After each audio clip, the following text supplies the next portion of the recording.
লাভ যেটা হবে ওটাই ঢুকে পড়ব, এরকম চরিত্রের মানুষ এই পাবনা ঈশ্বরদী এলাকায় নাই।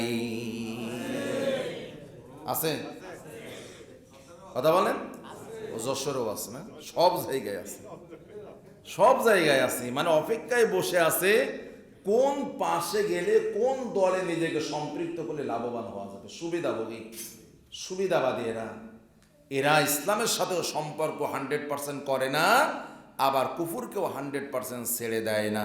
আছে তো এই চরিত্রের মানুষ? যদি থাকে, আমাদের ভিতরে যদি কেউ থাকে, তাহলে এই চরিত্র কি বদলানোর দরকার আছে না নাই?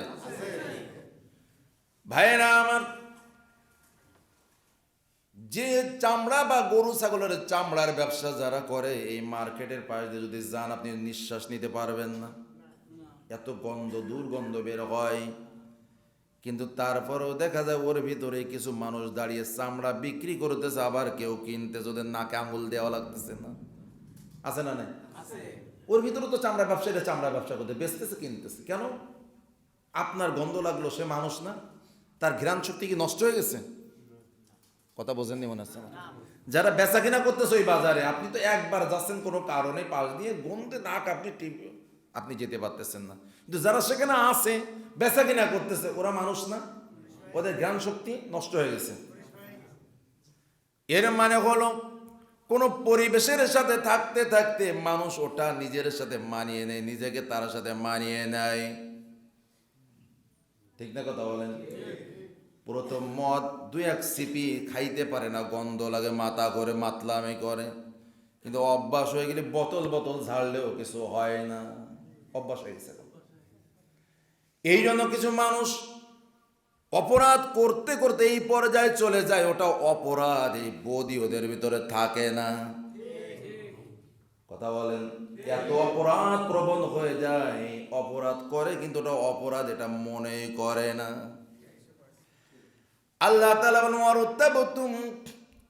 অপরাধের মধ্যে নিজেকে এইভাবে নিয়োজিত রাখতে রাখতে রাখতে রাখতে যখন বড্ড দেরি হয়ে যায়, আর ওই ফাঁদ ছিঁড়ে কিন্তু আসতে পারে না। এক সময় বন্ধুকে জোর করে সিগারেট খাওয়ানো লাগতো, এখন না দিলে মারে। এখন এমন পর্যায়ে চলে গেছে, এখন কেড়ে খায়। তাই না? কথা বলেন। তো ওই অন্যায় এবং অপরাধের ভিতরে জড়িয়ে নিজেকে রাখতে রাখতে এমন পর্যায়ে চলে গেছে, এখন থেকে ইসলামের কথাগুলো সন্দেহ করা শুরু করে দেয়। ওরা তখন বলে, হুজুররা আখিরাতের ভয় দেখে, আসলে কোনো সমস্যা নাই। হুজুররা জাহান্নামের ভয় দেখে, ওগুলো কোনো ব্যাপারই না। হুজুররা জান্নাতের লোভ দেখে, ওগুলো সব বাজে কথা। এরকম কথা বলার লোক আছে না নাই? আল্লাহর বক্তব্য তখন তারা সন্দেহ করা শুরু করে দেয়। তখন কি করে বলেন তো? সন্দেহ করেন, কি কবরে গেলে আবার কি বাঁচাবে, পুনরুত্থান কি আবার হবে, জিজ্ঞাসা টিজ্ঞাসা কি হবে, আযাব কি হবে, আখিরাতের ময়দানে হিসাব কি দেওয়া লাগবে, এই ব্যাপারে শয়তান তাদের কিসের ভিতরে ফেলে দেয়? ওয়ারতাবতুম, সন্দেহ সংশয়ের ভিতরে ফেলে দেয়। ওরা নিজেদেরকে সান্ত্বনা দেয় না, ও সমস্ত হুজুরদের বানানো কথা, বাজে কথা, ও টেনশন করা লাগবে না। কত লোকই তো মারা গেল, কেউ তো কবর থেকে উঠে আসেনি, তা আমাদের হবে, এক কায়দায় চলে যাবে। বুঝতেছেন কথাগুলো ভাই? 4 নাম্বার হলো অপরাধ প্রবণ হতে হতে তাদের চাহিদা কামনা বেড়ে বেড়ে অনেক লম্বা হয়ে যায়। পৃথিবীতে তারা 1000 বছর বেঁচে থাকার কামনা করতে থাকে। তখন কামনার মাত্রা বাড়তে থাকে, পাতি নাকা থাকে একটু প্রধান নেতা হতে চায়, মেম্বার থেকে সামনের বার চেয়ারম্যানের টার্গেট নেয়, চেয়ারম্যান হলে সামনের বার এমপি টার্গেট নেয়। আল্লাহ বলেন, অগরনাথ কুমুল আমানি, ওদের কামনা বাসনা লম্বা হতে থাকে। আমাদের যশোর একজন মন্ত্রী ছিল, এমপি ছিল, মারা গেছে, নাম বলা যাবে না। উনি প্রত্যেকবার ইলেকশন আসলে বলতো, এইবার দাঁড়ায়, সামনে আর দাঁড়াবো না। মরার আগ পর্যন্ত দাঁড়াই গেছে। বুঝেননি কথাটা? আমাদের যশোরের কথা বলতেছি, আমি যে আসনের নাগরিক। উনি প্রত্যেকবার আসলে বলতে, এইবারই শুধু দাঁড়াবো, সামনের বার আর দাঁড়াবো না। প্রত্যেকবার মরার আগ পর্যন্ত দাঁড়িয়ে গেছে। এই মানুষগুলোর কখনো কামনা বাসনা শেষ হয় না। আলহাকুমুত তাকাসুর হাত্তা যুরতুমুল মাকাবির, বনি আদমের চাহিদা কামনা শেষ হয় না যতক্ষণ কবরের মাটি তার মুখ পর্যন্ত না পৌঁছায়। ঠিক না কথা বলেন? এটাই বাস্তবতা। আল্লাহ বলতেছেন এই মানুষগুলো যখন অন্যায় অপরাধ করতে করতে ওগুলো ওদের কাছে সহনীয় হয়ে যায়, অপরাধী মনে হয় না। এরকম লোকও বাংলাদেশে আছে না, বলে যে জিব্বা কেটে ফেলবো, এরপরে সে আবার টকশই জবাব দেয় জিব্বা কাটা এটা কোনো অপরাধের ভিতরে পড়ে না। আমি দেখেছি, আপনারা নাম বলেছেন, নাম বলতেছি না, জিব্বা কেটে ফেলার হুমকি দেয়, আবার পরবর্তীতে টকশই বলে যে জিব্বা কেটে ফেলে এটা কোনো অপরাধের ভিতরে পড়ে নাকি। তাহলে অপরাধ করতে করতে এই পর্যায়ে চলে গেছে যে ওটা অপরাধ মনে হয় না। কোরআনের সাথে কি চরিত্রের মিল আছে না নাই? কথা বুঝতেছেন না আমার? আল্লাহ বলতেছেন ওদের চরিত্রটা এমন হয়ে যায়, ওদের কামনা বাসনা বাড়তেই থাকে হাত্তা যা আমরুল্লাহ, যতক্ষণ আল্লাহর সিদ্ধান্ত মানে মৌতের সিদ্ধান্ত, আযাবের গজবের সিদ্ধান্ত যতক্ষণ না আসে ওদের কামনা বাসনা বেড়েই চলে। মরে যাচ্ছে তারপরও কামনা শেষ হয় না। এরকম লোককে বাংলাদেশে দেখা গেছে না? ধ্বংস হয়ে যাচ্ছে, পরাজিত হয়ে যাচ্ছে, অস্তিত্ব শেষ হয়ে যাচ্ছে, এরপরও কামনা বাড়তেই থাকে। আল্লাহ বলে এদের কামনা শেষ হয় না আল্লাহর সিদ্ধান্ত না আসা পর্যন্ত। তাহলে আমাদেরকে যদি আখিরাতের ময়দানে আলো পেতে হয় তাহলে এই বৈশিষ্ট্যগুলো বাদ দেওয়া লাগবে না? আমাদের ইসলামের ব্যাপারে কোনো সন্দেহ পোষণ করা, সংশয় করা যাবে না। আল্লাহর বিধানকে 100% আঁকড়ে ধরতে হবে, আর তাগুতের সাথে 100% সম্পর্ক ছিন্ন করা লাগবে। কুফরের সাথে বাতিলের সাথে 100% সম্পর্ক ছিন্ন করা লাগবে। ভাই আমি বক্তৃতা দিচ্ছি, আপনাদের কারো মানার ইচ্ছা থাকলে মানবেন, না লাগলে মা মানবে, এটা আপনাদের ব্যাপার। আল্লাহ সে কথাই বলে দিয়েছেন ইম্মা শাকিরা ওয়া ইম্মা কাফুরা, তোমরা কৃতজ্ঞ বান্দাও হতে পারো, তোমরা অস্বীকারও করতে পারো, এটা তোমাদের ব্যাপার। কিন্তু আমার নবী, আমার রাসূল, আম্বিয়ারা তোমাদের কাছে দাওয়াত পৌঁছাতেই থাকবে। ঠিক না কথা বলেন? ভাইরা আমার, ইন্না সা'য়াকুম লাশাত্তা, আল্লাহ তাআলা বলেন পৃথিবীর মানুষ, এই দুনিয়াতে তোমাদের চাহিদা, চেষ্টা, প্রচেষ্টাগুলো হলো ভিন্ন ভিন্ন, আলাদা আলাদা। কেউ খেয়ে শান্তি পায়, কেউ খাওয়ায় শান্তি পায়, কেউ মেরে ভালো লাগে, কেউ মার খেয়ে ভালো লাগে, আছে না নাই? কথা বলে, কেউ মারতে ভালোবাসে আর কেউ মার খেতে ভালোবাসে দিনের জন্য, আছে না নাই? আল্লাহ তাআলা বলেন তোমাদের চেষ্টা, প্রচেষ্টা, কর্মগুলো আলাদা আলাদা। যেই ব্যক্তির দৃষ্টিভঙ্গি হবে দুনিয়ামুখী তার আচরণ একরকম হবে, আর যে মানুষটির দৃষ্টিভঙ্গি চেতনা হবে আখিরাতমুখী তার আচরণ আর এক রকম হবে। একই পিতার ঔরসে, একই মায়ের উদরে জন্ম, তারপরও চরিত্র বৈশিষ্ট্য ভিন্ন ভিন্ন হতে পারে, কেননা তাদের ভিতরে চেতনা, দৃষ্টিভঙ্গি আলাদা আলাদা হতে পারে। পারে না? কথা বলেন তো ভাই। দুই ভাই, একজন অবৈধ সম্পদের পাহাড় গড়ে সুখ পাচ্ছে, আর একজন হালাল ভাবে কুড়ে ঘরে থেকে তাও সে কোনো সময় অস্বস্তিতে ভুগতেছে না, কারণ দুইজনের চিন্তার ভিতরে আকাশ পাতাল ব্যবধান। এরকম দুইটা উদাহরণ আপনাদের সামনে পেশ করলে মনে আপনারা আরো বেশি বুঝতে পারবেন। বিরক্ত ইনশাআল্লাহ তো এখনো হননি আপনারা, কি বলেন ভাইয়ের আমার? একটা মক্কার ঘটনা, একটা মদিনার। ইসলামের প্রথম খলিফা হযরতে আবু বকর রাদিয়াল্লাহু তাআলা আনহু, নবীজির খুব ঘনিষ্ঠতম বন্ধু। তিনি একজন বড় ব্যবসায়ী ছিলেন, টাকাওয়ালা মানুষ ছিলেন। ইসলাম গ্রহণের পরে সব ইসলামের জন্য ব্যয় করে দিয়েছিলেন, সুবহানাল্লাহ। কারণ দৃষ্টিভঙ্গি আলাদা ছিল, তাই না ভাইরা আমার? একই বাজারে ব্যবসা করতেন মক্কার দুইজন ব্যবসায়ী, একজনের নাম আবু বকর ইবনুল কুহাফা, একজন তিনি ব্যবসা করতেন দেই বাজার, ওই বাজারে আর একজন ব্যবসা করত উমাইয়া ইবনে খলফ। একজন আবু বকর আর একজন উমাইয়া ইবনে খলফ, একই বাজারের ব্যবসায়ী। কথা বুঝতেছেন? সাইয়্যিদুনা বেলাল ইবনে রাবাহ রাদিয়াল্লাহু তাআলা আনহু যেই মালিকের ক্রীতদাস ছিলেন তার নাম হলো উমাইয়া ইবনে খলফ। হযরত আবু বকর রাদিয়াল্লাহু তাআলা আনহুর চরিত্র ছিল, যেই ক্রীতদাসগুলো ইসলাম কবুল করতেন আর এর কারণে কাফেরদের কাছে অত্যাচারিত হতেন, এই মানুষগুলোকে কিনে কিনে মুক্ত করে দেওয়া, এটা ছিল হযরত আবু বকরের কাজ, সুবহানাল্লাহ। উনি একটা মিশন নিয়েছিলেন যে আমার এই অর্থ কড়িকে আমি ইসলামের কাজে লাগাবো। কিভাবে? যারা ক্রীতদাস শ্রেণীর, দরিদ্র শ্রেণীর মানুষদের ভিতর থেকে ঈমান এনে মুসাহাবি হবে, মুসলমান হবে, তাদের মালিকরা তো তাদের অত্যাচার করবে, যেহেতু কাফের মালিকেরা। ওই মানুষগুলোকে কিনে কিনে মুক্ত করে দেওয়া, এই মিশন দিলেন হযরত আবু বকর সিদ্দিক রাদিয়াল্লাহু আনহু। সুবহানাল্লাহ। ভাইরা আমার, টাকা পয়সা থাকলেই ইসলামের কাজে লাগানো যায় না। এটা কি আপনারা বোঝেন নাকি বোঝেন না? টাকা পয়সার পাশাপাশি আল্লাহর তৌফিক থাকা লাগে, মন মানসিকতা তৈরি হওয়া লাগে। কত মানুষই তো আমি দেখলাম, আমি আমার এই ছোট্ট জীবনে কত মানুষই তো দেখলাম অগাধ টাকা পয়সার মালিক, কিন্তু আমি আমার আব্দুল সালাম ভাইয়ের নাম ধরে বলতেছি যে তিনি কোরআনের জন্য, ইসলামের জন্য এইভাবে নিবেদিত, এরকম মানুষ হাতে গোনা কিছু লোক পাওয়া যাবে। ঠিক না কথা বলেন? মসজিদ, মাদ্রাসা, ইসলাম, কোরআন, ইসলাম প্রচারের এরকম বিষয়গুলো টাকা থাকলে ইসলামের পক্ষে ব্যয় করা যায় না। আল্লাহর তৌফিক থাকা লাগে, মন মানসিকতা তৈরি হওয়া লাগে ইসলামের জন্য। কেন? আপনি যেটা খেয়ে যাবেন ওটা আপনার, যেটা পরে যাবেন ওটা আপনার, আর যেটা আখিরাতের জন্য জমা করে যাবেন ওটা আপনার, এর বাইরে সব অন্যের। আপনি মরতে দেরি হবে, আপনার সম্পদ বন্টন হতে মোটেও দেরি হবে না। আপনি যে আপনার সম্পদের মালিক না, তার সবচেয়ে বড় প্রমাণ হলো আপনি আমি মারা যাওয়ার পরে আমাদের জমির দলিলগুলো আমাদের কাফনের সাথে দেওয়া। যারা বললেন না তাদের দেওয়া হয়, যাক আলহামদুলিল্লাহ। কিছু লোক তো আছে দলিল নিয়ে যাওয়া দেওয়া হয় নাকি, দলিল দেওয়া হয় মরে যাওয়ার পরে। কি প্রমাণ করে? আপনি মালিক নন, আপনি সামান্য সময়ের ব্যবহারকারী। আপনার কাছে আল্লাহ সামান্য সময়ের আমানত রেখেছিলেন, আল্লাহ দেখে নিতে চেয়েছেন যে আপনি সে আমানত কিভাবে ব্যবহার করেন। আপনি খরচ করলেও আপনার কাছে চলে যাবে, না করলেও আপনার হাতছাড়া হয়ে যাবে, আপনি আটকে রাখতে পারবেন না। তবে সেটা যদি নিজের কল্যাণে, মানবতার কল্যাণে, দিনের কল্যাণে ব্যবহার করা যায়, ওটাই আখিরাতের ময়দানে বড় সম্পদ হিসেবে দেখা যাবে ইনশাআল্লাহ। ঠিক তো কথা? কি ভুল বলতেছি নাকি ভাই? ভাইয়েরা আমার, উমাইয়া ইবনে খলফের দা আসলে বিলাল ইবনে রাবাহা ইসলামের প্রথম মুয়াজ্জিন।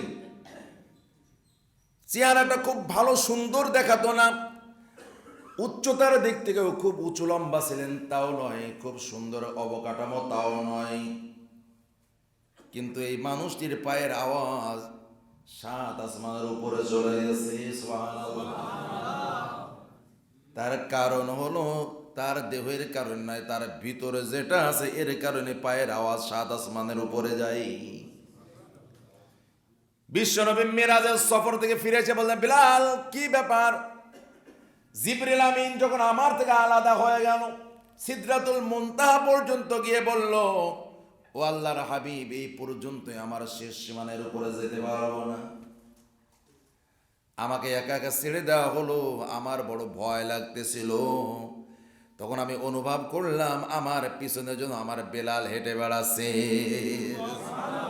কি বিষয়, ব্যাপার কি বলো তো? মাটির বিলাল, একজন হাবশি গোলাম, কালো মানুষ, তার পায়ের আওয়াজ সাত আসমানের উপরে চলে গেল কিভাবে? সুবহানাল্লাহ। ইয়া নবী, ইয়া রাসূলুল্লাহ, আমি তো তেমন কোনো আমল আমার নেই, তবে আমার একটা আমল হলো আমি কোনো সময় নাপাক থাকি না, অপবিত্র হলেই সাথে সাথে ওযু করে পাক হয়ে যায়। আর যখনই আমি সুযোগ পাই তখনই আমি 2 রাকাত নামাজ আদায় করে নিই। সুবহানাল্লাহ। মসজিদে ঢুকলেই আমি 2 রাকাত সালাত আদায় করে নিই। আমি জানি না আমার কোন আমল আল্লাহর কাছে কবুল হয়েছে। সুবহানাল্লাহ। আল্লাহ তাআলার কাছে গায়ের রং, আমি কোন দেশের নাগরিক, আমার হাইট কেমন, চেহারা কত সুন্দর, এটা প্রযোজ্য বিষয় নয়। আমার ভিতরে যে ঈমানের আলো কত পাওয়ার, এটাই হলো আল্লাহর কাছে মূল বিবেচনার বিষয়। ঠিক না যারা বলেন? এই বেলাল হলেন উমাইয়া ইবনে খলফ, কাফের নেতা এবং অত্যন্ত দুশ্চরিত্র কাফের ছিল উমাইয়া ইবনে খলফ। হযরত বেলাল কালেমার দাওয়াত দেওয়ার প্রথম পর্যায়ে যখন তিনি কালেমা কবুল করে নিলেন, উমাইয়া ইবনে খলফ বিষয়টা জানতে পারলো, অত্যাচারের মাত্রা বাড়িয়ে দিল।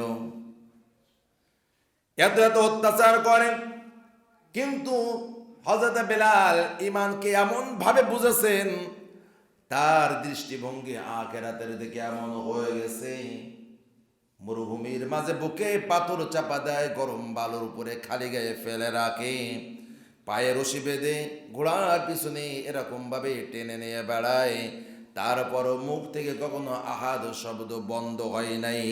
সুবহানাল্লাহ। শুধুমাত্র অজ্ঞান হয়ে গেলে তখনই তার মুখ থেকে আহাদ শব্দ বন্ধ হতো। সেই বেলাল, বেলালের ইতিহাস বলা শোনা এটা খুব সহজ মনে হয়, কিন্তু বাস্তবতা ফেস করা অত সহজ বিষয় ছিল না। তাই না ভাই, কথা বলেন? 3 মাস জেল খাটা, 6 মাস জেল খাটা, 5 বছর জেল খাটা, ফাঁসি, এগুলো গল্প করা যত সহজ, বাস্তব জীবনে একটা দিন জেলখানায় কাটানো অত্যন্ত কঠিন ব্যাপার, সহজ ব্যাপার নয়। কিন্তু যত সহজ আমরা শুনি বিষয়গুলো এত সহজ ছিল না। সাইয়েদনা বেলালকে কোনোভাবেই যখন ইসলাম থেকে বের করা যায় নাই, ওই উমাইয়া ইবনে খালবের অন্যান্য দাস অমুসলিম যারা ছিল তাদেরকে পালাক্রমে বেলালকে পিটানোর অর্ডার দেওয়া হলো। নাউজুবিল্লাহ। সাইয়েদনা বেলাল রাতের বেলা পিটাতে পিটাতে যতক্ষণ বেলাল বেহুশ না হয় ততক্ষণ ওরা পিটাতে থাকে। এরপরও বিলালের মুখ থেকে আহাদ শব্দ বন্ধ হয় নাই। সুবহানাল্লাহ। আমরা তো একটু বিপদে পড়লেই ইসলামের 14 গোষ্ঠী উদ্ধার করে ছাড়ি, কথা বলেন না কেন? যে আল্লাহ আমাকেই দেখলো, শুধু বিপদে শুধু আমাকেই ফেললো, এরকম শেকায়েত করা শুরু করে দিই। অথচ ইসলামের উপর টিকে থেকে জান্নাত পাওয়ার অধিকারী হয়ে যাওয়ার জন্য কত পথ, কঠিন পথ মারাতে হয়েছিল সাহাবা আজমাইনের, ঠিক না ভাই? কথা বলেন। হযরত আবু বকর রাদিয়াল্লাহু তাআলা আনহু তিনি একদিন সকালে যান, বিলালের চিৎকার শুনতে পান, কান্নার আওয়াজ শুনতে পান। একই মক্কার, একই নগরের অধিবাসী, একই বাজারের ব্যবসায়ী পরস্পরকে চেনেন কি চেনেন না? সাইয়েদনা আবু বকর খুব ভোরবেলা উমাইয়ার বাড়িতে হাজির, বলতেছে, ভাই তুমি তোমার কৃতদাসকে পিটাও, তুমি যদি পছন্দ না হয় তাহলে বিক্রি করে দাও, মারো কেন? বুঝতেছেন তো? বন্ধু, একই বাজারের ব্যবসায়ী দুইজন, তোমার যদি ভালো না লাগে তাহলে বিক্রি করে দাও, রাখার দরকার নাই, বিক্রি করে দাও। তুমি যদি প্রয়োজন বোধ করো, তুমি যদি তোমার ভালো লাগে তাহলে বেলালকে আমার কাছে বিক্রি করতে পারো। উমাইয়া তো ব্যবসায়ী মানুষ, আর ব্যবসার হিসাব তো নানান রকম হয়। মুসলমানদের ইতিহাস হলো, মানুষ যখন বিপদে পড়তো তখন পণ্যের দাম কমিয়ে দেওয়া হতো, এমনকি ফ্রিতে পণ্য বিতরণ করা হতো। আর আমরা মুসলমান, আমাদের চরিত্র হলো বিপদে পড়লে দাম বেড়ে যায়। সারা বছর অন্তত দাম না বাড়লো, দাম বাড়ার মৌসুম হলো রমজান মাস। এই মাস রোজার মাস, তো সওয়াবের এবং বরকতের মাস, যত বরকত কামাই করে নেওয়া যায়। কি বলেন আপনারা? এটা আমাদের দেশের সিস্টেম না ভাই? অন্য অন্য দেশ যেখানে রমজান মাসে ভর্তুকি দেয়, মুসলিম দেশগুলো দাম দ্রব্যমূল্য কমিয়ে দেয়, আর আমাদের দেশ সম্পূর্ণ উল্টা। ব্যবসায়ীরা অপেক্ষায় থাকে, না মন্দা আছে ব্যবসা, সামনে রমজান, দেখা যাক সব ক্ষতি পোষায় নেওয়া যায় কিনা। ভুল বললাম নাকি? উমাইয়া ব্যবসায়ী মানুষ, হিসাবে খুব পাকা, এই জন্য সে তো জানে আবু বকর এই কাজগুলো করে বেড়ায়। এই জন্য চিন্তা করলো আজকে দাম হাঁকিয়ে বড় লাভ করে নেব, ব্যবসায় আজকে একটা দান মেরে নেব। দান মারা বোঝেন তো? বড় লাভ করে নেওয়া। এই জন্য উমাইয়ার হিসাব একরকম, আবু বকর হিসাব আর একরকম। কারণ আছে না নাই? একজনের চিন্তা দুনিয়ামুখী, আর একজনের চিন্তা আখিরাতমুখী। দুইজনের কাজ মিলবে না, তো চিন্তা চেতনা আলাদা, কাজও আলাদা হয়ে যাবে। উমাইয়া চিন্তা করলে ব্যবসা করে নেওয়া দরকার। বলতেছে আবু বকর, ভাই আমি তো বিলালকে বিক্রি করে দিতে চাই, কিন্তু তুমি তো কিনতে পারবা না, তার মূল্য এত বেশি যে তুমি কিনতে পারবা না। বুঝেন না? কারণ কি? ইগোয় আঘাত করে দাম বাড়াবে। এখন আপনাদের এলাকায় যে নেতা মনে করেন, অথবা থানার ওসি, সে মাসালা যেগুলো, ভাই ইলিশ মাছের দাম কত, 2 কেজি ওজনের ইলিশ, বলছেন স্যার আপনি ও কিনতে পারবেন না, খামকা দাম শুনে লাভ নেই। ওসি মিজাজ কি ঠান্ডা হবে না গরম হবে? এই বেটা, আমার টাকা সম্পর্কে তোর কোনো ধারণা আছে? তোর ওজন সহ কিনে নিয়ে ফেলতে পারে, তুই আমার কাছে কি বলিস? বলবে না এটা? তোর আগায় নেছে যাতে দাম বেশি নেওয়া যায়। বলছে তোমার এই গোলামের, তোমার এই কৃতদাসের দাম কত বলো। ওই সময়ে সবচেয়ে ভালো যে কৃতদাস, শক্তিশালী কাজের, যে তার দাম ছিল মাত্র 20 দিরহাম অথবা 20 দিনার। দিরহাম মানে রূপ্য মুদ্রা, দিনার মানে হলো স্বর্ণ মুদ্রা। কিন্তু উমাইয়া চালাকি করে বলল, আমার এই কৃতদাসের দাম হলো 100 দিরহাম। কত? সবচেয়ে ভালোটার দাম 20 দিরহাম। আর বেলালের যে পর্যায়ে তাতে 5 দিরহাম দাম হতে পারে ওই সমাজে। কিন্তু উমাইয়া কত চাইছে? কেন? ব্যবসা করে নেওয়ার সুযোগ এসেছে না? ও তো জানে যে যত দামি বলি না কেন আবু বকর না কিনে শুনবে না, তো সেই লোক এই জন্য ব্যবসায়ী মানুষ, চিন্তা চেতনা ব্যবসায়ী ধারণা। সাইয়েদনা আবু বকর বলেন, ভাই উমাইয়া এটা তো অন্যায্য দাম চাইলেন, এই বাজারে 100 দিরহাম কোনো কৃতদাসের দাম নাই, তুমি তো আকাশচুম্বী অন্যায্য দাম চেয়েছো। উমাইয়া বলতেছে, ভাই আবু বকর আমি তো আগেই বলেছিলাম তুমি কিনতে পারবা না। কি বলতেছে? ও জবাব ঠিক মতো না দেবে, আমি তো আগেই বলেছিলাম তুমি কিনতে পারবে না, খামোকা দাম জিজ্ঞাসা করতেছে। বলে কিনতে পারা না পারা বিষয় না, দামের তো একটা ন্যায্যতা আছে, যথাযথ মূল্যের একটা ব্যাপার আছে। তুমি যে দাম চেয়েছো এই বাজারে এটা অন্যায্য দাম, তারপরও যখন চেয়েছো, যারা দুনিয়া লোভী হয় তারা কথা ঘোরায় ফেলে। দেখেন এক জমি 2 জায়গায় 2-3 জায়গায় বিক্রি করে সব ফাইনাল সকালবেলা এসে বলতে আমি আরো 5 লাখ বেশি দেবেন, ওনার একটা বুঝ টুস দিয়ে তারপরে বিক্রি, এরকম লোক আছে না নাই? এই জন্য সাইয়েদনা আবু বকর বলে, ও ভাই উমাইয়া লোকটাকে সাক্ষী রাখো, তুমি যে বেলালকে 100 দিরহামে আমার কাছে বিক্রি করতেছো এ ব্যাপারে সাক্ষী রাখো, না হলে আবার লাভের আশায় আবার কথা ঘোরায় ফেলতে পারো। সাইয়েদনা আবু বকরের কাছে 100 দিরহামের একটি থলে ছিল, ওটা হাতে তুলে দেওয়া হলো, আর বলা হলো, ভাই উমাইয়া এবার তোমার কৃতদাসকে আমার হাতে ধরায় দাও। সাইয়েদনা আবু বকর বেলালকে সাথে করে নিয়ে উমাইয়ার বাড়ি থেকে বের হয়, পিছন থেকে বিড় করে বলে, উমাইয়া আমি বোকা আহাম্মক লোক দেখেছি, কিন্তু আবু বকরের মতো এরকম বোকা আহাম্মক দুনিয়ায় দেখি নাই। নাউজুবিল্লাহ বলেন। উমাইয়া বলতেছে, কোন বোকা আর বোকা, কি ব্যবসায়ী, তো কয়দিন পরে দেউলিয়া হয়ে যাবে, 5 টাকার বা 5 দিরহামের জিনিস নেই 100 দিরহাম কিনে নিয়ে চলে যাচ্ছে। এ তো এমন ক্ষতিগ্রস্ত হলো, এমন লোকসান হলো, তা আবু বকর এখন টের পাচ্ছে না। এই কথা কে বলতেছে? উমাইয়া বিড় করে বলতেছে, খুব অল্প সাউন্ডে বলতেছে, কিন্তু এটা আবু বকর রাদিয়াল্লাহু আনহু কানে চলে গেছে। আবু বকর রাদিয়াল্লাহু তাআলা আনহু দাঁড়িয়ে গেলেন, বেলালকেও থামালেন, ও বেলাল থামো, উমাইয়ার কিছু কথা না বললে হবে না, আমি উমাইয়াকে একটা অঙ্ক শেখাতে চাই, আর ফলাফল বলবে কে লাভবান হলো, আমি না উমাইয়া। উমাইয়াকে জিজ্ঞাসা করলো, ভাই উমাইয়া এবার একটা খাতা কলম নাও আর অঙ্ক শুরু করো, এই বেলালের বিনিময়ে তুমি আমার কাছ থেকে 100 দিরহাম পেয়ে নিজেকে লাভবান মনে করতেছো, কিন্তু তুমি বোঝো নাই এই বেলাল সম্পর্কে যদি তুমি বলতে আবু বকর তোমারও সব স্থাবর অস্থাবর সম্পত্তি আমাকে দিয়ে দিতে হবে, এর বিনিময়ে বেলালকে বিক্রি করবো, এ কথা যদি তুমি দাবি করতে, আমি আবু বকর সেটাও দেওয়ার জন্য মানসিকভাবে প্রস্তুত ছিলাম। আমি প্রস্তুত ছিলাম, আমার সব সম্পত্তি দিয়ে দিতাম এই বেলালের জন্য। এবার তুমি বলো লাভ কে করলো, লোকসান কার হয়েছে বলো? বুঝলেন না? তুমি সব পাওয়ার পরিবর্তে 100 পেয়ে খুশি হয়ে গেছো, এটা কি তোমার লাভ হয়েছে, নাকি আমি সব দিতে চেয়েছিলাম দেওয়া লাগে না 100 দিরহামে বেলালকে কিনে নিয়েছি, এটা লাভ হয়েছে? তুমি অঙ্ক, এবার তুমি তো ব্যবসায়ী মানুষ, তুমি অঙ্কটা করো। ও তো চুপ হয়ে গেছে, আর কোনো কথা আছে এখানে? ভাইরা আমার, এই বেলালকে নিয়ে যখন সাইয়েদনা আবু বকর বাড়ি পৌঁছালেন, তার পিতার নাম কুহাফা, জেগে বললেন, আবু বকর তুমি যাদেরকে কিনে কিনে মুক্ত করো এরা তো রোগা পাতলা দুর্বল, তুমি যদি এই টাকা দিয়ে শক্তিশালী যুবক ক্রয় করে এরকম ভাবে মুক্ত করতে, এই মানুষগুলো তোমার শেষ বয়সে তোমার কাজে আসতো।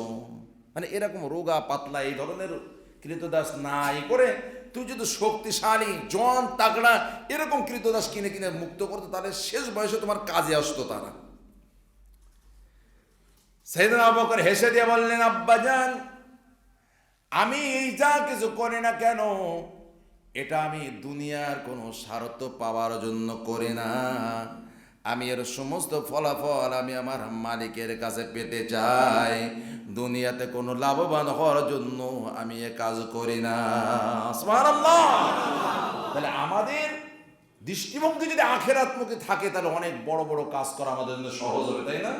একজন লোক 10 টাকা দেয় না, খুব কঠিন হয়ে যায়, সে চিন্তা করে ওই লোকটাকে হাজার হাজার লাখ লাখ টাকা খরচ করে এই যে অনুষ্ঠানগুলো করে, লোকটাকে পাগল, ও তো বুঝতে পারে না এই লোকের দৃষ্টিভঙ্গি দুনিয়াতে না, এর আখিরাতমুখী দৃষ্টিভঙ্গি। কথা কি বুঝতে পেরেছেন ভাই? ঘটনা আর একটা ঘটল মদিনায়। একজন ইমানের দাবিদার কিন্তু মিথ্যা ইমানদার মানে হলো মুনাফিক। ধনী মানুষ, তার বাড়ির আইলের পাশে আরেকজন দরিদ্র সাহাবী বাস করতেন। ওই ধনী যে মুনাফিক ছিল মুসলিম দাবিদার, তার ওই একেবারে সীমানায় একটি বড় খেজুর গাছ হলো। ওই খেজুর গাছটায় প্রচুর পরিমাণে খেজুরও হতো। খেজুর গাছ যদি একটু বাঁকাই যায় তাহলে গোড়ায় কানে থাকলো খেজুর পড়ে ওই জায়গায়, হয় না এরকম? বাঁকাই গেছে তাহলে সোজাসুজি পড়বে, মাথা যে সোজা সেই সোজা পড়বে। খেজুর গাছের গোড়া হলো ওই মিথ্যা দাবিদার মুনাফিকের বাড়ির মধ্যে, কিন্তু মাথাটা হলো ওই দরিদ্র সাহাবীর বাড়ির মধ্যে পড়েছে। ওই দরিদ্র সাহাবীর ছোট ছোট কিছু বাচ্চা ছিল। ওই যখন খেজুর পাল্টে উঠতো, এই মুনাফিক ইমানের দাবিদার যখন খেজুর পাল্টে উঠতো, কিছু খেজুর ঝরে ঝরে নিচেই পড়ে যেত।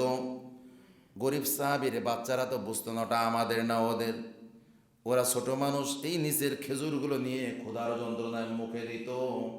কিন্তু ওই মুনাফিক সে তো প্রচন্ড কৃপণ ছিল, তার দৃষ্টিভঙ্গি দুনিয়ামুখী, এত নিষ্ঠুর ছিল। গাছ থেকে নেমে এসে ওই ছোট ছোট বাচ্চাদের হাত থেকে খেজুরগুলো ছিনিয়ে নিত, গালের ভিতরে থেকে আঙুল দিয়ে বের করে নিত, এত নিষ্ঠুর ছিল। এই ছোট বাচ্চাদের সাথে এই নিষ্ঠুর আচরণ করলে এটা বাপ পরে বাড়ি এসে জানতে পারে। সন্তানদের সাথে যদি খারাপ আচরণ করা হয় পিতার কষ্ট লাগে কি লাগে না? আর যদি অক্ষমতা থাকে তাহলে আরো কষ্ট অনুভব হয়, যে আমি পিতা আমার সন্তানদের চাহিদা পূরণ করতে পারি না, ব্যথাটা বেড়ে যায়। কিন্তু ওই সাহাবের দুঃখ, আমি যে নবীর অনুসারী ইমান এনেছি, আমার ভাই তো একই নবীর উপরে ইমান এনেছে, যেহেতু দাবিতে দুইজনই তো মুমিন, একজন আসল আর একজন নকল। বুঝতে কষ্ট হচ্ছে আপনাদের? ওই গরিব সাহাবী মনের দুঃখে চলে গেলেন নবীজির দরবারে। ইয়া রাসূলুল্লাহ, ইয়া হাবিবাল্লাহ, আমার ভাই, আমার পাশে বাড়ি এক ভাই আছে, তার গাছের খেজুরের সমস্ত ঘটনা বলা হলো। এই কষ্টের ঘটনা শুনে নবীজি আমার চোখ দিয়ে পানিতে দাড়ি মোবারক ভিজে যায়।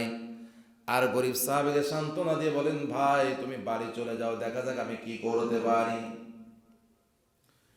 নবীজির বিশ্বাস ছিল সেও আমার দরবারের লোক, আমি মুমিন, আমার অনুসারী, কোরআন ইসলামের উপর ঈমান এনেছে, আমি রাসূল হিসেবে মেনে নিয়েছে। আমি যদি তাকে একটা কথা বলি সে আমার অনুরোধ মানে ফেলতে পারবে না, রাখবেই। বড় আশা করে নবীজি ওই মুনাফিকের বাড়িতে চলে আসলেন। বুঝতেছেন কথা? ওকে বললেন যে তুমি বাড়ি যাও, দেখি আমি কি করতে পারি তোমার জন্য। চলে আসলেন, এসে ওই ইমানের দাবির ব্যাপারে ধনী মুনাফিক তাকে ডাকলেন, ডেকে বললেন, ও ভাই, তোমার এই যে খেজুর গাছ, অনেক খেজুর ধরেছে, আমি এই খেজুর গাছটা কিনতে চাই, কিন্তু বিষয় হলো আমার কাছে নগদ অর্থ নাই। তবে আমি তোমাকে ওয়াদা করতেছি নবী হিসেবে, এই খেজুর গাছটা যদি তুমি আমাকে দাও, জান্নাতে আমি তোমাকে একটা খেজুর গাছ দিয়ে দিব। নবীজির কাছে টাকা নাই যে কিনে দিয়ে দিবেন, এই ধরনের টাকা ওই সময় নাই। বলতেছেন, দেখো তুমি যদি খেজুর গাছটা আমাকে এখন দাও, তাহলে এর বিনিময়টা আমি কোথায় দেব? জান্নাতের ভিতরে তুমি একই ধরনের একটা খেজুর গাছ পেয়ে যাবে। সুবহানাল্লাহ। মুনাফিক যে, তার চিন্তা কি দুনিয়ামুখী না আখিরাতমুখী? বুঝতেছেন কথাগুলো? ভাইরা আমার, ওই মুনাফিক ইমানের দাবির ব্যাপারে মিথ্যাবাদী, সে নবীজির মুখের উপরে বলে দিল, নবীজি গো, আমি আপনাকে খেজুর গাছ দেব নগদে, আর আপনি মূল্য পরিশোধ করেন বাকিতে, তা হবে না।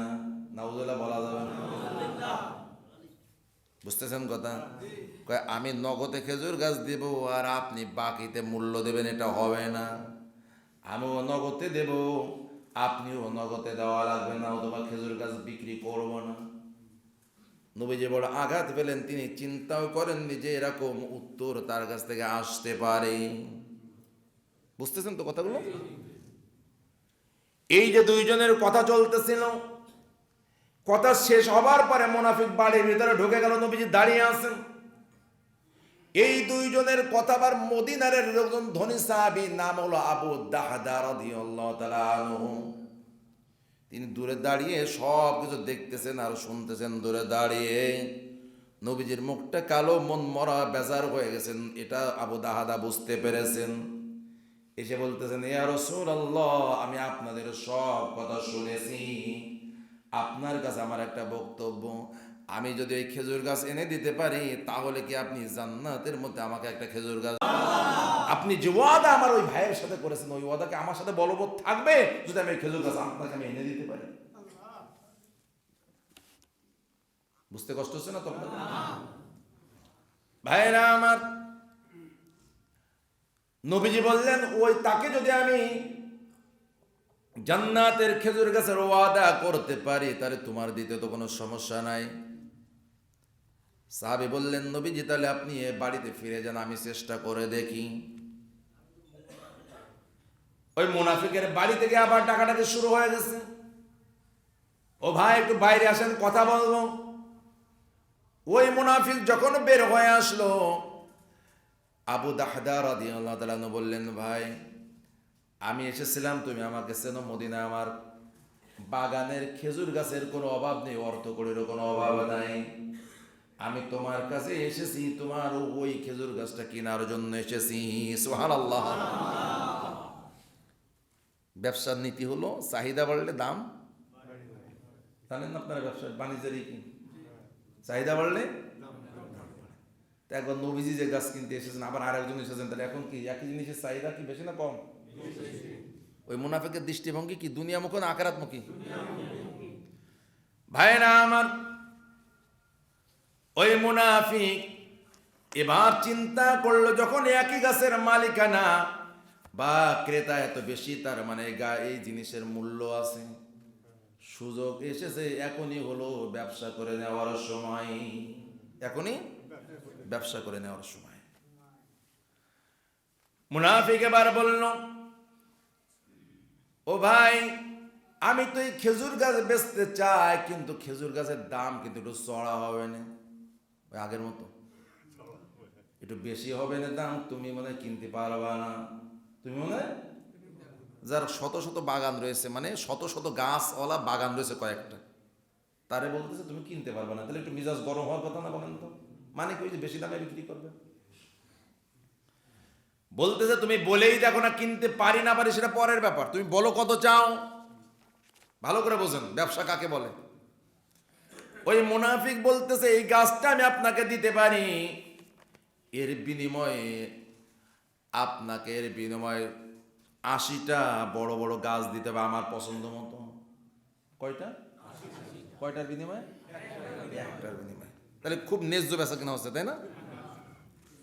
কারণ এর চিন্তা ভাবনা হলো দুনিয়ামুখী, তা তো বুঝতেছেন আপনারা। এই মুনাফিক বলল এই গাছটা আমি আপনাকে দিয়ে দিব, এর বিনিময়ে আমাকে একটা দুইটা নয় 80টা এরকম ফলজ গাছ দিতে হবে যাতে ফল ধরতেছে এখনই, এর বিনিময়ে এটা দেব। এখনো শেষ হয় নাই, আরো এর পাশাপাশি 40টা চারা দেওয়া লাগবে ভালো জাতের, বুঝতেছেন তো আপনারা? বলতে 80টা দেওয়া লাগবে বড় গাছ আর 40টা চারা দিতে হবে তাও ভালো জাতের। ওই আবু দাহদা রাদিয়াল্লাহু তাআলা আনহু বললেন, ভাই এটা ওয়ানেজ হয়ে গেল না, একটার বিনিময়ে 2টা 5টা 10টা হতে পারে, এ কেমন চাহিদা?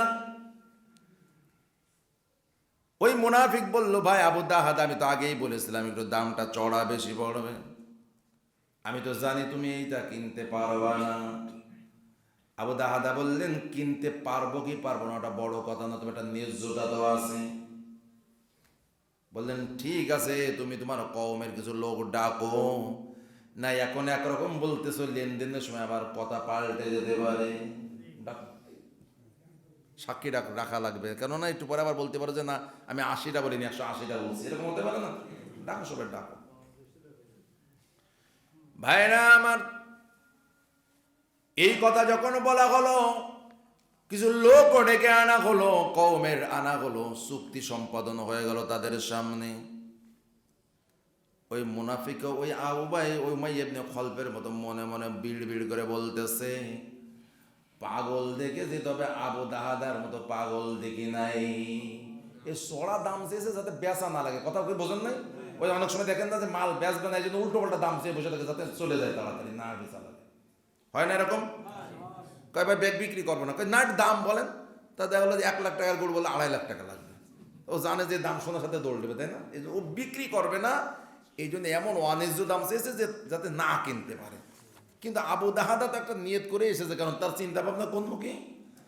আখিরাতমুখী, দুনিয়ামুখী তার চিন্তা ভাবনা না, কোনমুখী? আর মুনাফিকের আমাদের কোনমুখী আছে? একটু ঝামেলা আছে না বলতে? ভাইরা আমার, আবু দাহাদাকে এবার মনে মনে বলতেছে, এই মদিনায় আবু দাহাদাকে আমি বুদ্ধিমান মনে করতাম, কিন্তু এত আহাম্মক পাগল, এত নির্বোধ লোক দেখা যায় না যে একটা খেজুর গাছের বিনিময়ে 120টা দিতে রাজি হয়েছে। তাও যেন তেন না, আমি আবার বাছাই করে নেবো, যেটা চাইবো সেটা দেওয়া লাগবে। একইভাবে আবু দাহাদা দাঁড়িয়ে গেলেন আর বললেন, ভাই তুমি মনে করতেছো যে না আমি মনে হয় ব্যবসায়ী ঠকে গেলাম? না না, হিসাব করে দেখো তুমি ব্যবসায়ী ঠকে গেছো। সুবহানাল্লাহ। আমি ব্যবসায়ী ঠকে নাই, ঠকে গেছো কে? তুমি ঠকে গেছো। কেন? তোমার আজকে বড় ব্যবসা, বড় দান মারার সুযোগ ছিল, তুমি মারতে পারোনি। তার মানে বলতেছো ভাই আমি নবীজির কথা দিয়েছে যে খেজুর গাছটা নবীজিকে আমি উপহার দেব, এবং এই নিয়াত করে এসেছিলাম ওই খেজুর গাছ কেনার জন্য। আমি আবু দাহাদার 10টার উপরে বাগান আছে মদিনায়, সব বাগান, শুধু 120টা ছাড়া নয়, সব বাগান যদি তোমাকে দিয়েও দেওয়া লাগে, আওয়াজ বদল করতে গিয়ে সব যদি তোমাকে দিয়ে দেওয়াও লাগে, তাও আমি দিতে রাজি ছিলাম। এই উদ্দেশ্য করে আমি এসেছিলাম। তুমি তো 10টা বাগান নিতে পারো নাই, 120টা চারা নিয়ে সন্তুষ্ট হয়ে গেছো। নারায়ে তাকবীর। ও ভাই শোনো, আমি লস করি নাই, আমি আমার চিন্তা আখিরাতমুখী। কারণ আমি জানি আমার নবী যদি ওয়াদা করেন জান্নাতে একটা গাছ দিবেন, আমি নিশ্চিত হয়ে যাব আমার জাহান্নামে যাওয়া লাগবে না। তার কারণ হলো আমার পুরস্কার থাকবে জান্নাতে, আর আমি জাহান্নামে যাব এটা কখনো হবে না। সুবহানাল্লাহ। আমি বুঝতে পেরেছি জান্নাতের গাছ পাওয়া মানে আমি জান্নাতে যাব। তুমি তো বোঝো নাই, এই একটা গাছ দিয়ে আমি জান্নাত কিনে নিয়েছি। আমার চিন্তা তো সেই দিকে। তুমি 120টা পেয়ে বুক খুব লাভবান মনে করতো, তুমি তো লস করলা। তুমি তো সব বাগান চাইলে আমি দিয়ে দেওয়া রাজি ছিলাম। সুবহানাল্লাহ। আমাদেরকে একটু আখিরাতমুখী চিন্তা করা লাগবে না ভাই? কথা বলেন ভাইরা আমার। আজকে আমরা বুঝতেছি না আখিরাতের ময়দানে যেদিন হাজির হয়ে যাব আর আমলনামাগুলো যখন সামনে প্রকাশিত হবে, যেটা দুনিয়ায় থেকে বোঝা যাচ্ছে না সেটা আখিরাতের ময়দানে বোঝা যাবে। কি যাবে কি যাবে না বলেন? আল্লাহ তাআলার জন্য কোরআনুল কারীমের সূরা হামিম সাজদার 40 নম্বর আয়াতে আমাদের জানালেন, বান্দা ইয়ামালু মা শিতুম ইন্নাহু বিমা তা'মালুনা বাসীর। ও বান্দা তোমাদের যা মনে চায় তাই করো।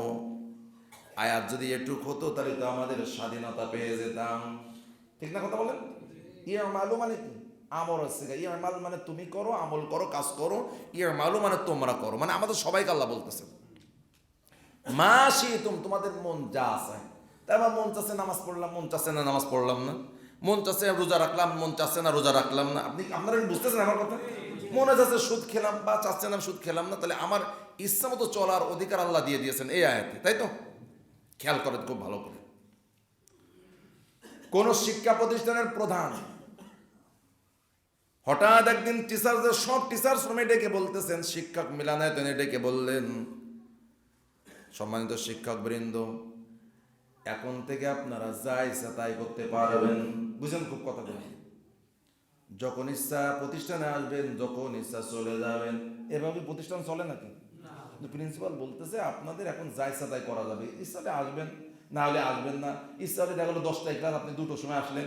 ইচ্ছা আপনার 2-4টে ছুটি, আপনি 1টার সময় চলে গেলেন। যা ইচ্ছা তাই করেন, সমস্যা নেই। ক্লাসে চলে গেলেন, পড়ালেন বা না পড়ালেন তাও সমস্যা নেই। ঘুমায় থাকলেন তাও কোনো সমস্যা নেই। তবে একটা বিষয় হলো, আমি কিন্তু কম্পাউন্ডের প্রত্যেক জায়গায় সিসি ক্যামেরা বসিয়েছি। আর আমার ঘরে বড় একটা মনিটর আছে, 36টা একবার স্ক্রিনে আসে, 36টা। কথা বোঝেন না? বড় মনিটর। এখন আমার এই ঘটনাগুলো এই সব জায়গায় ক্যামেরা আছে। আমার প্রিন্সিপালের রুমে আমার সামনে বড় একটা মনিটরও আছে, যেখানে যা হবে সব আমি দেখতে পাবো। এখন আপনাদের যা মনে চাই তাই করেন। এর মানে কি একটা ঠান্ডা থ্রেড না? এটা কি থ্রেড? ঠান্ডা মাথায় থ্রেড করা হলো যে এতদিন যা করেছেন তা করেছেন, তার তো কোনো রেকর্ড প্রমাণ নেই। আমি জানলেও ধরতে পারতেছি না, কিন্তু আজকে থেকে সব রেকর্ড হবে। আমি না থাকলেও ওটা রেকর্ড হবে, পিছনে ঘুরে ঘুরে আমি দেখতে পারবো কখন কে কোথায় ছিল। বুঝতেছেন কথাগুলো? এই উদাহরণ তো বুঝতে পেরেছেন আপনারা।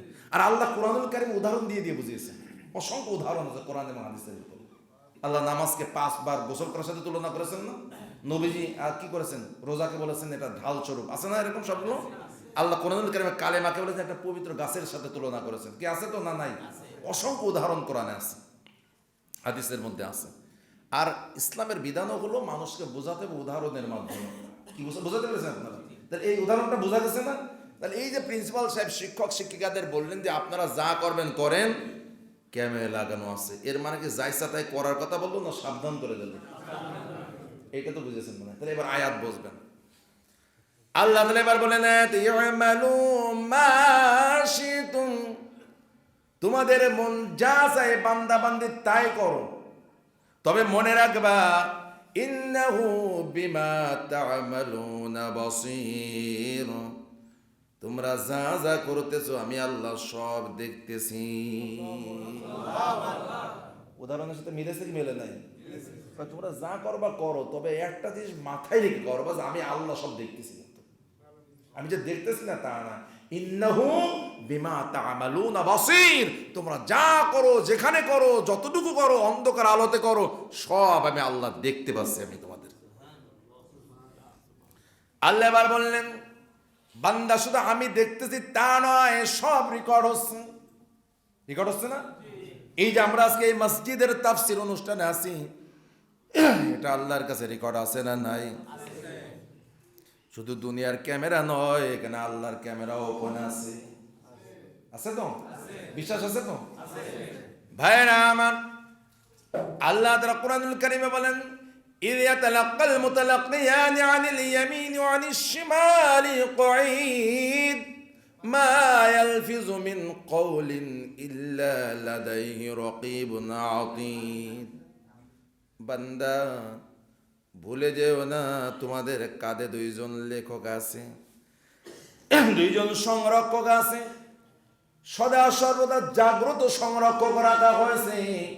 মা ইয়ালফিযু মিন কওলিন, এমন একটা কথাও তোমার মুখ থেকে বের হয় না, ইল্লা লাদাইহি রাকীবুন আতীদ, যা যত্নের সাথে সংরক্ষণ করা হয় না এমন কথা, কোনো কথা তোমার মুখ থেকে বের হয় না। এর মানে হলো তোমার প্রত্যেকটি কথা ওই দুইজন সংরক্ষণ করতেছেন। ভাইয়ের আমার, এই যে আল্লাহর বক্তব্যগুলো, এটা আমাদের জন্য না বলেন তো? এইগুলো যদি আমরা উপলব্ধি করে এই চিন্তা চেতনা নিজেদের ভিতরে লালন করতে পারতাম, তাহলে আমাদের জন্য যেভাবে অন্যায় কাজ করা কঠিন হয়ে যেত, ভালো কাজগুলো ছেড়ে দেওয়া কঠিন হয়ে যেত। ঠিক না কথা বলেন তো ভাই? আল্লাহ বলেন বান্দা ভুলে যাও না, তোমার ডাইনে বামে দুইজন ফেরেশতা সদা সর্বদা জাগরত বসে আছে। তুমি ঘুমিয়েছো, তাদের ঘুম নাই। তুমি বিশ্রামে আছো, তাদের বিশ্রাম নাই। তারা কিন্তু সব রেকর্ডে আছে। তোমার জবান থেকে মুখ থেকে একটা কথাও বের হয় না যেটা তারা রেকর্ড করে না। মানে বের হতে দেরি হয়, ভালো হলে ভালো জন, মন্দ হলে মন্দ কথায় রেকর্ড হতে দেরি হয় না। এই চিন্তা করে কি আমরা কথা বলি? বলেন, কত বাজে কথা, কত মিথ্যা কথা, কত অশালীন কথা, কত বানোয়াটি কথা, মানুষকে কষ্ট দেওয়া কথা আমরা তৈরি করে করে বলি, আছে না নাই? কথা বলেন তো। এই প্রত্যেকটি জবানের এই বক্তব্যের জবাব আল্লাহর কাছে দিতে হবে। এই চিন্তা চেতনা যদি রাখতাম, সমাজে বিশৃঙ্খলা কমে যেত কি যেত না? বলেন, কথা বলেন, যেত না ভাই? কিন্তু আমরা তো চিন্তাই করি, আমরা মানুষকে হাসাতেও মিথ্যা বলি, অশ্লীলভাবে বিনা প্রয়োজনে ইয়ার্কি করতে করতেও মিথ্যা বলি। অথচ নবীজি দেখলেন এক মহিলা একদিন তার সন্তানকে ডাকতেছেন, বাবা এদিকে এসো, একটা জিনিস দিবানে নবীর সামনে। তখন নবীজি ওই মহিলা সাহাবীকে জিজ্ঞেস করলেন, মা তুমি তোমার সন্তানকে কি দিতে চাও? বলেন, আমার হাতে যদি একটা খেজুর আছে এটা দিতে চাই। নবীজি বললেন, তোমার হাতে যদি কিছু না থাকতো, এমনি যদি রাখতে, তাহলে তোমার আমল নামটা মিথ্যার গুনাহ লেখা হতো। ওই যে বলতে তুমি আশাটা কিছু দিবা না, কিন্তু আসলে কিছু নেই। এইভাবেও যদি মিথ্যা বলা হয় তাও আমল নামায় মিথ্যার গোনা লেখা হয়। আর আমরা তো 100 কথা বলি, 150 কথা মিথ্যা বলার চেষ্টা করি। আমাদের সমাজে এমন মানুষও আছে, কিছু মানুষ জবানের জন্য মিথ্যা সেলাই করা আছে, এমন ভাবে বলে যে সত্যর সেও মনে হয় যে এটা আরো বেশি সত্য মনে হয়, অথচ বলতেছে মিথ্যা। কি ভাই, আছে না নাই? কথা বলেন তো। এত চমৎকার করে মিথ্যা বলে যে আপনি সত্য এত সুন্দর করে বলতে পারবেন না। আর আমাদের দেশে তো অভিনেতার কোনো অভাব ছিল না, আমাদের দেশে কখনো ছিল না, এখনো নেই। কি বুঝতেছেন আপনারা কথা? অভিনেতার অভাব নেই। তারা যদি অস্কার পুরস্কারের জন্য আবেদন করতো তাহলে আমাদের দেশ থেকে কিছু পেত, তাও রাজনৈতিক নেতা যারা তারা বেশি পেত। এত চমৎকার অভিনয় পারে, আপনি আমি তার সত্য কথা সুন্দর করে বলতে পারবো না। একটু কষ্ট পাচ্ছেন মনে হয় আপনারা, তাই না? ভাইরা আমার, আজকের চালাকি চলবে, আখিরাতে চলবে না, এটা তো মনে আছে নাকি? আল্লাহ তাআলা বলেন ওয়াউদিআল কিতাব, আজকের আমলনামাটা অদৃশ্য অবস্থায় আছে, বোঝা যাচ্ছে না, জানা যাচ্ছে না। আমাদের আমলনামাগুলোতে এত এত পাপ জমা হয়ে আছে, এটা যদি আমার স্ত্রী জানতো তাহলে সে আমার সাথে আর সংসার করতে রাজি হতো না। আমার সন্তান যদি জানতো আমাকে আর পিতা বলে তারা ডাকতো না। কথা বলেন। আবার মা বাবা যদি জানতেন আমাকে সন্তান বলে পরিচয় দিতেন না। মালিক বড় দয়া করেছেন, আমলনামাটা অদৃশ্য রেখেছেন, তো আখিরাতের ময়দানে এটা আর অদৃশ্যে থাকবে না। থাকবে নাকি? আখিরাতে অদৃশ্য থাকবে না। ওয়াউদিয়াল কিতাব, আমলনামা প্রকাশিত হয়ে যাবে। কি হয়ে যাবে?